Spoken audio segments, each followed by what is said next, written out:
Israel का नामो निशान मिटने वाला है आने वाले समय में। ये ध्यान रखना, जिस दिन फिलिस्तीन खत्म होगा तो कहीं ना कहीं पूरी दुनिया को खतरा हो जाएगा। जिनके टुकड़ों पे पला हो उन्हीं पे ये आंखें दिखा रहा है। बाप आस्तीन का सांप कह सकते हैं। आस्तीन का सांप ही है, इसे दूध पिला और ये डस रहा उन्हीं को, समझे। बाप बाप ही होता है, ये ध्यान रखना। फिलिस्तीन इनका बाप है। भारत किसी भी रूप में इजराइल के साथ नहीं है, समझे। भारत हमेशा फिलिस्तीन के साथ था, फिलिस्तीन के साथ है। सब्र सहने की भी एक सीमा होती है। बांध टूटता धीरज का तब अत होती है, अत होने पर प्रलय और प्रवर्तन होता, तब नई सुबह की नई सृष्टि का सृजन होता। देखना प्रलय और प्रवर्तन होगा। अगर इसी तरीके से तानाशाही रही इजराइल की तो इजराइल बचेगा नहीं, ये ध्यान रखना। पाखंडी कौन है? हमारे देश का प्रधानमंत्री। तभी उसने बिना सोचे समझे इजराइल के समर्थन में खड़ा हो गया, मगर उसको प्रधानमंत्री पाखंडी तो है ही, ढोंगी है। प्रधानमंत्री क्यों विरोध करते हैं? इसकी क्या वजह है? ऐसी क्या दुश्मनी है प्रधानमंत्री जब है ही नहीं किसी काम का, तो ये सब फिल्मची हैं। ये फिल्मची और चिलमची देश के शासन और सत्ता में बैठ गए। योगी योगी योगी, आप उसको देख लो। पहन लिया, वो लुंगी से बांध ली और पहन लिया, एक बीन दे दो उसके हाथ में सपेरा नजर आएगा। फिलिस्तीन के समर्थन में जो लोग आवाज उठा रहे हैं उनको उठा के बंद किया जा रहा है यूपी में। कैसी बात कर रहे हैं? कहाँ पे यूपी में? काय के लिए बंद किया जा रहा? मुख्यमंत्री काय का आदेश है? तानाशाह है क्या? नमस्कार, मैं जफर सिद्दीकी, आप देख रहे हैं PRB। जिस तरीके से फलस्तीन, गाजा, हमास के बीच इजराइल की जो जंग लगातार जारी है वो रुकने का नाम नहीं ले रही है। तमाम तरफ से जो है अलग अलग मुल्क जो है वो कहीं ना कहीं इजराइल पे दबाव बना रहे हैं और ये कह रहे हैं कि कोई ये कह रहा है हम आपको तेल नहीं देंगे, कुछ और अलग अलग तरीके के जो है बयानात आ रहे हैं। उसी बीच जो है एक लेटेस्ट अपडेट आई है। पाकिस्तान ने ये कहा है जो हमारे पास परमाणु है वो सिर्फ मुसलमानों यानी कि पाकिस्तान के मुसलमानों के लिए नहीं बल्कि पूरे देश के मुसलमानों के लिए। इस पूरे मुद्दे पर मेरे साथ बातचीत करने के लिए मौजूद है नंदा भाई, जो क्रांतिकारी हैं, लगातार तमाम सवालों का जवाब बेबाकी से देते हैं। इनसे बात करते हैं। नंदा जी, बहुत बहुत स्वागत है आपका। कैसे देख रहे हैं पाकिस्तान के इस बयान को? देखिए, वो उनकी अपनी सोच है, मगर हमारा जो स्टैंड है, भारतवासियों का स्टैंड है, वो फिलिस्तीन के साथ है। देश की 140 करोड़ आवाम फिलिस्तीनियों के साथ है, क्योंकि हमारे भारत की नीति में बार बार कहा कि भारत की नीति हमेशा कमज़ोर लोगों के साथ है, मजलूम लोगों के साथ है, लाचार लोगों के साथ है, असहाय लोगों के साथ है, ईमानदार और सच्चे लोगों के साथ है। तो ईमानदार हैं वो लोग, ईमान वाले हैं, उनके साथ है पूरा भारत खड़ा है उनके साथ। और रही पाकिस्तान की बात, पाकिस्तान के बयान हो सकते हैं अलग टाइप के, और इस तरीके की जितनी भी जो कट्टरता दिखा रहे हैं पूरी दुनिया में, ये कट्टरता का असर है जो फिलिस्तीन के साथ जो आतंकवाद जैसी घटनाएं घटी जा रही हैं। इजराइल जो है एक ऐसे लग रहा है जैसे कट्टरपंथी आदमी हो और कट्टरता के नाम पर। तो मैं ये पाकिस्तान से कहना चाहूँगा, कट्टरपंथी ध्यान देना बंद करें और ये जानें कि भाई इजराइल जो है, जो खुद कट्टरता दिखा रहा है और तुम भी कट्टरता वाली बातें कर रहे हो, ये सही नहीं है, पूरे दुनिया के लिए ठीक नहीं है। हमारा भारत खड़ा है इंसानियत के लिए, और जो फिलिस्तीन के लोग हैं वो इंसान हैं।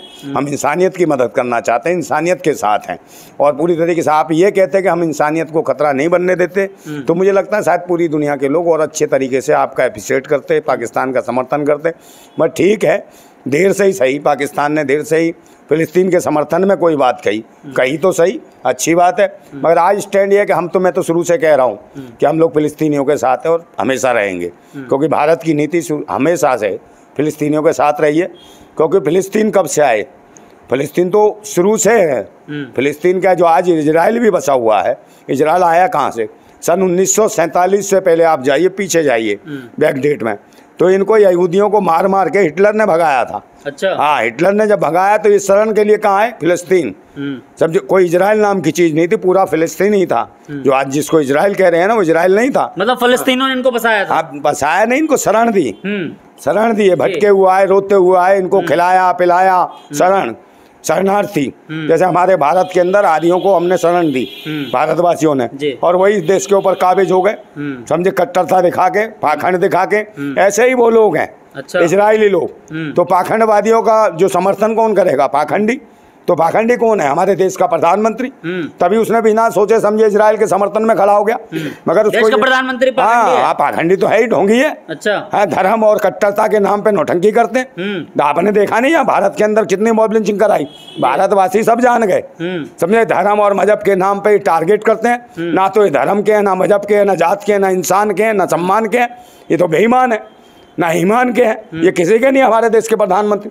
और आज अपनी जो बात इन्होंने कही तो उससे पीछे हट के आ रहे हैं हम। यूटर्न लेना पड़ रहा है, क्योंकि देश के जो भारतीय समाज है पूरे भारतीय समाज ने फिलिस्तीन का समर्थन किया है, भारत के जो भारतीय समाज है। तब इन्हें लगा कि भारतवासी तो भाई फिलिस्तीन के साथ खड़े हैं, और फिलिस्तीन के साथ भारतवासी क्यों खड़े हैं। माननीय अटल बिहारी वाजपेयी फिलिस्तीन के साथ थे, इंदिरा गांधी जी भी थी, उससे पहले और भी प्रधानमंत्री रहे, वो भी उनके समर्थन में थे, चाहे लाल बहादुर शास्त्री रहे हो, वो भी उनके समर्थन में फिलिस्तीनी हो। तो ये जो जब वहाँ से मार के भगाए हिटलर के माध्यम से, तो हिटलर ने तो ऐसा मारा इनको, जितने भी हैं ये यहूदी, इन्हें कहीं शरण नहीं थी, ये फिलिस्तीनियों ने इन्हें शरण दी, इन्हें खाने पीने को दिया, इनकी इज्जतें बचाई, इनकी बहन बेटी बच्चों को रखा, और जब इन्हें शरण दी तो यही ये सपोले जो है आज सांप बन गए और ये फिलिस्तीन वासियों को डस रहे हैं। तो ये एहसान फरामोश है, ये इनके नहीं हुए फिलिस्तीनियों के, किसके होंगे। तो जो इनके समर्थन में खड़ा है ना, वो एहसान फरामोश आदमी होगा। अच्छा। और ये एहसान फरामोश है हमारे देश का प्रधानमंत्री, जिनकी बात कही थी, अपने आप को कहा मैं पिछड़ा हूँ, मैं गरीब हूँ, सोच, उन्हीं पिछड़ों के अधिकार छीन लिए इसके शासन में देश के अंदर, और उन्हीं को परेशान किया जा रहा है। भारत के सभी उन कौमों को किया जा रहा है, समझे, भारतवासियों को किया जा रहा है, चाहे दलित हो, पिछड़ा हो, अल्पसंख्यक हो, सबको शोषित करने का काम किया। पूरे भारत में जात पात और धर्म के नाम पर मॉब लिंचिंग कराई गई। अभी लेटेस्ट एक अपडेट आया है कि इजराइल ने जो है वो सैकड़ों टैंक लगा दिए हमास के चारों तरफ और चौबंदी कर दी है, घेराबंदी कर दी है, और बताया जा रहा है लगभग 4.5 लाख जो है उन्होंने अपने जवान तैनात कर दिया। और ये कहा जा रहा है, जवान ये कह रहे हैं कि ऊपर से सिर्फ आदेश आने की बात है, हम हमास को खत्म कर देंगे। क्या लग रहा है कि हमास या फलस्तीन खत्म हो जाएगा? देखिए, फलस्तीन नहीं खत्म हो सकता, ये ध्यान रखना। जिस दिन फिलिस्तीन खत्म होगा तो कहीं ना कहीं पूरी दुनिया को खतरा हो जाएगा। अच्छा, क्योंकि लोग वर्ल्ड वॉर हो जाएगा मतलब? अरे वर्ल्ड वॉर का आदेश ज्यादा दुनिया जो है वो फिलिस्तीन के साथ है, और ये पूरी दुनिया में समझने लगे हैं जितने तानाशाह शासक हैं कि भाई ये लोग पूरा दुनिया में वर्ल्ड वॉर होने वाला है और पूरी पृथ्वी को खतरा हो जाएगा। फिलिस्तीन को छेड़ने का मतलब 4.5 लाख क्या करेंगे, राख हो जाएंगे अभी, जिनको लगा रखा है नौटंकी करने के लिए। अमेरिका अरे भाई कुछ सुपर पावर गए तेल लेके, कहीं ना सुपर पावर, समझे नहीं, ये भी ऐसे ही थे पहले। इन्होंने जगह जगह तो दुनिया भर में हथियार बांट के इन्होंने अपनी दुकान चलाई है, समझे। जिस देश में शांति हो उसी में हथियार बांट के वहीं आतंकवाद तैयार किया इन्होंने, अमेरिका ने। हाँ, अमेरिका ने इसका हाथ। अमेरिका मतलब इस जंग का मेन मुद्दा अमेरिका है भाई। ये इन्होंने और किसने करा, इनको बढ़ाया किसने, इजराइल को बढ़ाया किसने? नहीं, इनकी औकात थी कभी जो फिलिस्तीन पे ऐसे कब्जे करते रहते। अंदरूनी कहानी तो उनकी है, यहूदियों को इन्होंने समर्थन दिया। अब ये मैंने कहा नहीं, कट्टरतापन, जब मैं कह रहा हूँ इन कट्टरता से बचें, जो धर्म मजहब या इन चीज़ों की जैसे है, इन कट्टरपंथी चीज़ों से बचना चाहिए। पूरी दुनिया को देखना चाहिए कि इंसानियत को खतरा नहीं होना चाहिए।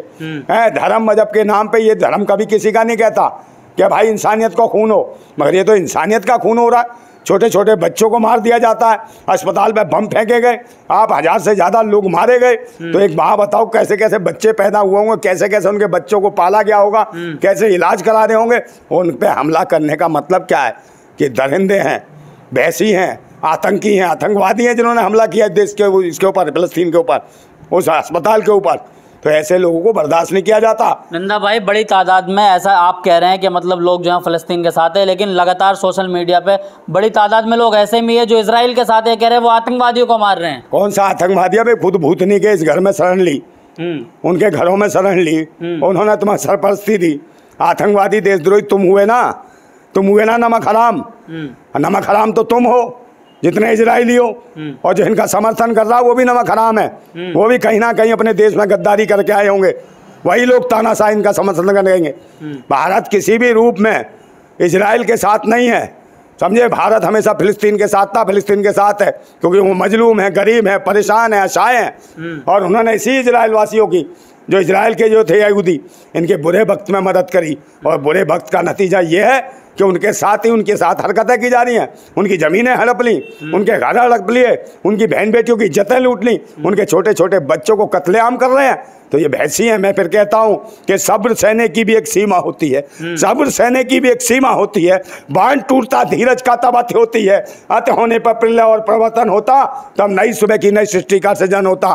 देखना, प्रलय और प्रवर्तन होगा। अगर इसी तरीके से तानाशाही रही इजराइल की तो इजराइल बचेगा नहीं, ये ध्यान रखना।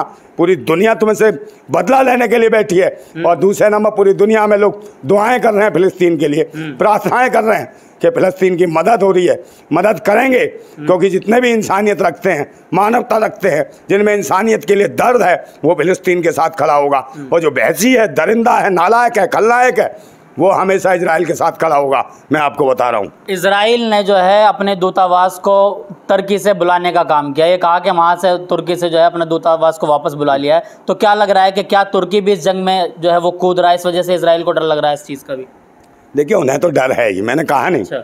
आधी से ज़्यादा दुनिया फिलिस्तीन के साथ मतलब डरते डरते भी वो 4.5 लाख फौजों से घेर रहे हैं। मतलब हमारे भारत के प्रधानमंत्री भी यूटर्न ले रहे हैं। आपने देखा नहीं अभी विदेश मंत्री के यहाँ से क्या बयान आया था जी, ठीक है, और आपका गृह मंत्री ने क्या कहा था कि भाई ये गलत हो रहा है। तो उन्हें समझ आया, उन्होंने जब संविधान को देखा, हमारी नीति को देखा, तो इन्होंने कहा अरे प्रधानमंत्री ने क्या कह दिया, सुबह उठे और कह दिया हाँ इजराइल को समर्थन।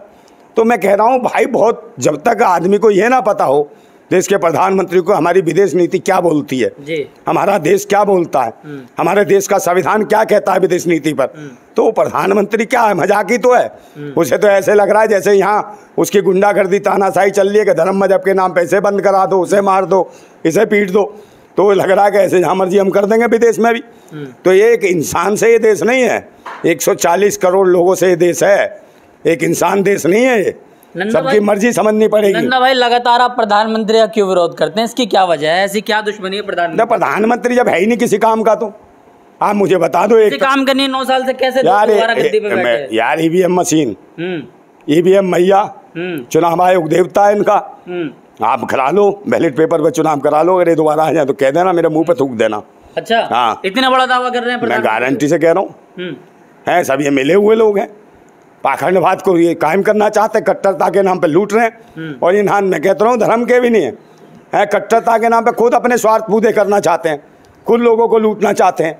और इनके शासन में बहन बेटियों की जाए इजराइल जा रहे हैं भूतनी के, एक उनकी वो एंकर फैंकर कौन जा रही है, देश के वरिष्ठ पत्रकार। हाँ, कौन है? क्रांतिकारी पत्रकार। कौन सी क्रांतिकारी है? भ्रांतिकारी है वो, जानते नहीं आप? लियाकत हूँ, अदाकत है वो, अदाकत। अच्छा, हाँ, इसका ये रास्ता सही नहीं है।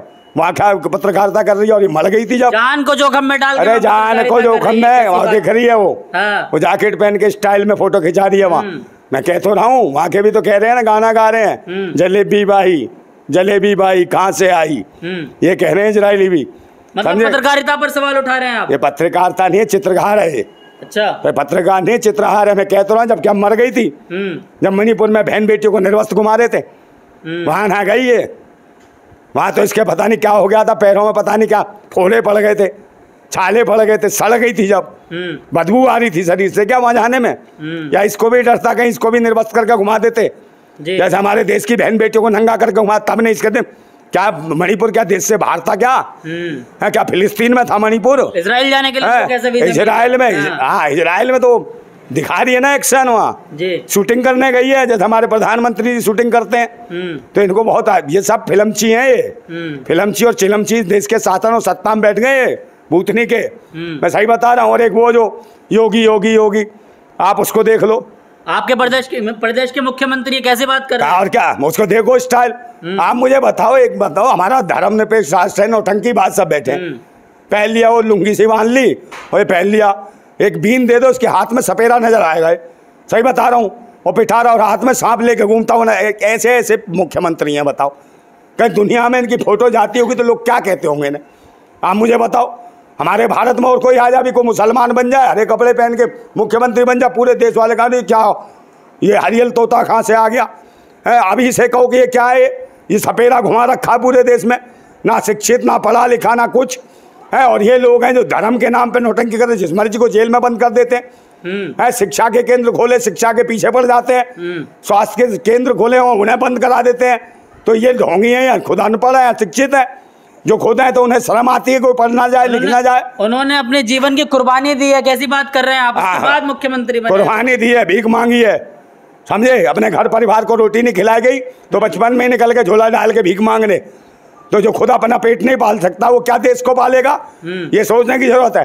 इनको जरूरत नहीं है भाई, ये सबसे पहले ड्रेस चेंज करें, ये जो दुनिया को तमाशा बना रखा है। फिलिस्तीन के समर्थन में जो लोग आवाज उठा रहे हैं उनको उठा के बंद किया जा रहा है यूपी में, कैसी बात कर रहे हैं? कहाँ पे यूपी में काय के लिए बंद किया जा रहा? मुख्यमंत्री का आदेश है, तानाशाह है क्या? मुख्यमंत्री का आदेश है, लोकतंत्र, सबको आजादी है, गोली मार दे हमें। अबे जो सही है बात सही है। यूपी पुलिस के जवान को नौकरी से निकाल दिया, निकाल देते, क्या सपेरे हैं इन्हें क्या मालूम है? सपेरों जैसी शक्ल बना रखी है, वैसे बीन देखो तो सही, बीन दे दो हाथ में, सपेरा भी सपेरा नहीं लगेगा इनके आगे। सही बता रहा हूँ मैं। ऐसे ऐसे लोग हैं देश के, क्या यार मजाक बना दिया इस लोकतंत्र का, संविधान का। अच्छा नंदा भाई, एक आखिरी सवाल होगा कि इजराइल जो लगातार अपने काम पर लगा हुआ है, सभी लोग जबकि अपील कर रहे हैं कि इजराइल अपने इस काम से पीछे हट जाए, इजराइल जो है बैठ के बात कर ले, जंग करने से कोई मसले का हल नहीं होता, आप क्या कहना चाहेंगे इजराइल को जो 4.5 लाख फौज को खड़ी? अरे वो क्या जंग करेगा, वो खुद नंग है। अच्छा। हाँ, खुद भिखमंगा है, जिनके टुकड़ों पे पला हो उन्हीं पे आंखें दिखा रहा है। आस्तीन का सांप कह सकते हैं। हाँ, आस्तीन का सांप ही है, इसे दूध पिला और ये डस रहा उन्हीं को। समझे, बाप बाप ही होता है, ये ध्यान रखना। फिलिस्तीन इनका बाप है, समझे, और उनके साथ जो कर रहा है तो ये महापाप कर रहा है और सर्वनाश हो जाएगा इसका, इजराइल का देख लेना। अच्छा। और ये हरकतें करेगा एक मासूम सच्चे व्यक्ति के साथ, जिसने अच्छे और ईमान के रास्ते पे रहते हुए उनकी मदद करी, उनके साथ एहसान फरामोशी कर रहे हैं। देख लेना, इजराइल का नामो निशान मिटने वाला है आने वाले समय में। चलिए, बहुत बहुत शुक्रिया। हमारे साथ नंदा भाई थे, इन्होंने बेबाकी से तमाम सवालों के जवाब दिए और उन्होंने ये भी बताया कि इजराइल का नामो निशान खत्म हो जाएगा अगर वो बाज नहीं आता। एक बात और कहना चाहता हूँ, जिस तरीके की भूखमरी के हालात हैं वहाँ, तो मैं उसके ऊपर भी कहना चाहता हूँ कि जो इजराइल की जो भूख लगी पड़ी है, चाहते हैं दुनिया भर की, एक वो भी चली गई है चाहत में जी, वो पार हो, समझे, वो वाली मैं कह देता हूँ कि चाहत तन मन को गुनहगार बना देती है, चाहत तन मन को गुनहगार बना देती है और बाग के बाग को बीमार बना देती है। भूखे पेटों को देशभक्ति सिखाने वालों, भूख इंसान को गद्दार बना देती है। ये स्थिति आने वाली है कि इजरायली भी तुम्हें ही कूटेंगे। जो तानाशाह शासक है ना इजराइल का, कूटने वाला है। आने वाला चुनाव इजराइल का बताएगा भूतनी के, तू बचेगा नहीं। तेरे एक आदमी से पूरा देश नहीं होता। जैसे हमारे देश का प्रधानमंत्री सोचता है मैं देश हूँ, तू देश नहीं है। 140 करोड़ आबाद है देश, समझे नहीं। ईमानदारी से चुनाव करा लो बैलेट पेपर पे। ईवीएम मशीन वगैरह, ईवीएम का मतलब है इलेक्शन बेईमान मशीन, इलेक्शन भ्रष्टाचार मशीन, इलेक्शन बर्बाद मशीन, इलेक्शन बेकार मशीन, समझे। ये है ईवीएम मशीन। बैलेट पेपर पे चुनाव होते हैं, इनकी औकात पता चल जाएगी। देख लेना, 10 सीटें भी दाही का पार नहीं कर सकती है पहाड़ा भी। हाँ, जिंदाबाद। चलिए, ये थे हमारे साथ नंदा भाई, बेबाकी से तमाम सवालों के जवाब दिए। उन्होंने कहा कि इजराइल का जो है वो बुरा वक्त आ चुका है। इजराइल को खुद लगने लगा है कि अब हमारा बुरा वक्त शुरू हो गया है, क्योंकि लगातार तमाम कंट्रीज़ जो है वो समर्थन में आ रही फ़लस्तीन के। और इनका कहना है कि आस्तीन में जो है इन्होंने सांप को पाला था, यानी कि इन्हीं को शरण दी थी, अपने घर में रहने की जगह दी थी, इनको खिलाया पिलाया था। लेकिन आज ये लोग जो है वो उनके साथ गद्दारी कर रहे हैं, यानी कि फ़लस्तीन के साथ गद्दारी कर रहे हैं। आगे की क्या कुछ अपडेट रहेगी, तमाम अपडेट्स के लिए जुड़े रहिए और हमारी वीडियो पर आप क्या कुछ कहना चाहते हैं कमेंट में जाकर जरूर बताएं। देखते रहिए PRB।